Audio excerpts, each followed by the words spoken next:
Bienvenue dans Deep Media, le podcast qui décrypte les médias à l'heure du numérique. Je suis Julien Bougeot, consultant social média et IA générative, mais avant tout passionné et curieux de l'univers média depuis plus de 15 ans. Dans un écosystème en perpétuelle transformation, comment les médias s'adaptent-ils ? Comment se réinventer face aux nouvelles technologies et aux géants du numérique ? Quel avenir pour l'information et ceux qui la produisent ? Si ces questions vous intriguent, alors vous êtes au bon endroit. Deep Media, c'est un temps de réflexion et d'échange avec celles et ceux qui façonnent l'avenir du secteur. Aujourd'hui, je vous présente un épisode spécial consacré aux derniers projets éditoriaux menés dans le monde des médias grâce à l'IA générative. Cet épisode a été généré grâce à la fonctionnalité résumé audio de Google Notebook LM, ainsi que grâce à IA Media Lab, mon chatbot de veille IA et médias que vous pouvez utiliser gratuitement vous aussi. Je vous mets le lien en description d'épisode. À présent, je vous laisse découvrir cet épisode et je passe la parole à mes deux co-AI-nimateurs. Bonne écoute!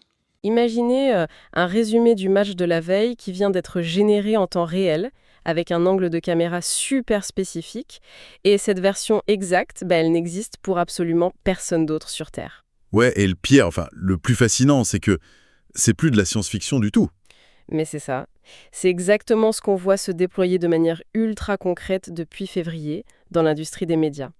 Et notre mission pour cette exploration aujourd'hui, c'est vraiment de décrypter comment l'intelligence artificielle est en train de reconfigurer toute la chaîne de valeur. Parce que la phase d'expérimentation, on peut lire, elle est terminée. On assiste vraiment à une industrialisation massive, de la production jusqu'à la diffusion. Et pour commencer, prenons le salon. On a vu en mars que Google a intégré ses nouvelles fonctions de Gemini directement sur Google TV. Et là, on parle plus juste d'un algo de recommandation classique. Non, c'est ce qu'ils appellent les sport briefs, Voilà. des résumés générés à la volée par l'IA, juste en répondant à une demande vocale. Et le mécanisme en dessous est fondamental. C'est vraiment le passage d'un mode browse, donc je zappe, à un mode ask, où je requête. C'est vrai que pendant des décennies, le public zappait pour trouver un truc à regarder. Exactement. Et maintenant, on exige une info ultra précise tout de suite. Mais attends, si l'interface commence à filtrer et digérer le contenu comme ça, c'est un cauchemar absolu pour le modèle économique des chaînes traditionnelles, non ? C'est une désintermédiation totale. Le pouvoir glisse vraiment des créateurs de contenu vers ceux qui possèdent l'interface. En fait, c'est un peu comme passer, d'une flânerie tranquille le dimanche dans les rayons d'une librairie à exiger qu'un robot entre, lise et recrache juste les 3 meilleurs chapitres d'un bouquin en 2 secondes. Ouais, c'est une super analogie. Le lien avec l'éditeur d'origine s'évapore complètement. L'interface de la télé devient le média principal, en fait. Et j'imagine que cette exigence d'avoir des résumés sur mesure, ça crée un genre d'effet domino derrière ? C'est obligé. Puisque l'audience requête des extraits très précis, l'industrie doit soudainement pouvoir les produire de manière industrielle et instantanée. D'où l'explosion de ce qu'on appelle les usines à highlights. Si on prend la revue de presse de ces derniers mois, il y a le cas de NBC Sports qui est assez dingue. Ah oui, avec la reconnaissance faciale. C'est ça. Ils utilisent cette techno, pas pour la sécurité, mais pour isoler et suivre en permanence le visage d'un athlète précis. Et ça génère automatiquement un format vidéo vertical pour les téléphones. Comment ça marche, techniquement, ça ? Au lieu d'avoir un réalisateur humain qui sélectionne manuellement les plans pour suivre l'action, là, c'est l'algorithme qui identifie les vecteurs du visage. À travers tous les flux de caméra en direct ? Ouais, tous les flux. Et il recadre, il zoome, il coupe le flux dynamiquement pour garder ce visage au centre de l'écran vertical. Zéro intervention humaine. C'est un peu comme avoir un sous-chef numérique dans une cuisine, quoi. L'IA hache et prépare tous les ingrédients bruts, les milliers d'heures de vidéos pour que le plat soit prêt à servir. C'est exactement l'idée, oui. Mais justement, j'ai envie de challenger un peu ça. L'algorithme traque mathématiquement le visage, ok ? Mais est-ce qu'il comprend la tension dramatique ? C'est-à-dire ? Je suis assez sceptique sur sa capacité à capter une hésitation avant un penalty ou l'émotion pure d'un regard. Est-ce qu'on n'est pas en train de remplacer la narration humaine par de la donnée pure et dure ? Si, totalement.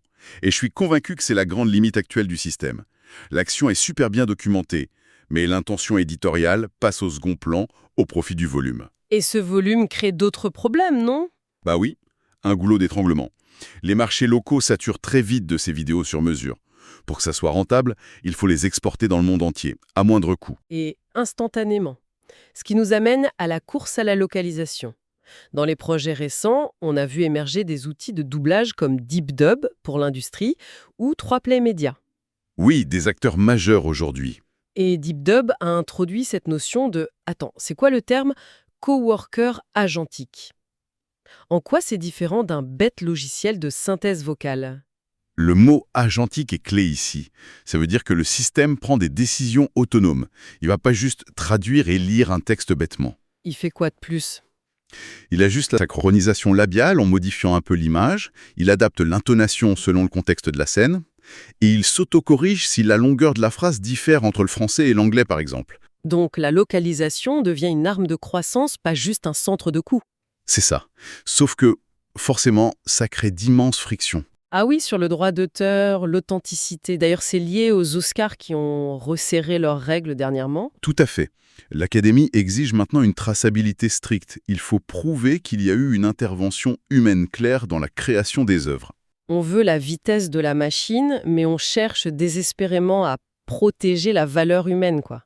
C'est exactement le point de bascule où on se trouve. Ce qui amène une dernière question assez provocatrice pour clôturer cette analyse. Si on y pense, toutes ces technologies modifient ce qu'on considère comme la vérité d'une œuvre, juste pour s'adapter à la personne qui regarde. Ouais, l'hyper-personnalisation à l'extrême. Voilà. Si les algos décident des extraits, de la langue, du montage vocal et même de l'angle de caméra en temps réel, est-ce qu'on va finir par regarder des versions d'une série ou d'un match de sport que personne d'autre au monde n'a vu de la même manière ? C'est la grande question. Est-ce que c'est la fin de l'expérience culturelle partagée ? On laisse ça à la réflexion de tout le monde. Merci d'avoir suivi cette exploration au cœur de l'industrie des médias. Merci d'avoir écouté cette session de veille IA et médias générée avec Google Notebook LM et IA Media Lab, outils de veille dont je vous mets le lien d'inscription en description d'épisode. Je suis preneur de tous vos retours à propos de ce format. Je vous donne rendez-vous prochainement pour de nouvelles interviews inédites où l'on va continuer d'explorer le futur des médias à l'heure du numérique. En attendant, pour ne pas manquer les prochains épisodes, abonnez-vous à ce podcast et mettez les commentaires et étoiles adéquates. Deep Media est un podcast autoproduit par Follow Me Conseil, agence de formation et conseil stratégique spécialisée en IA générative et social media. À très bientôt.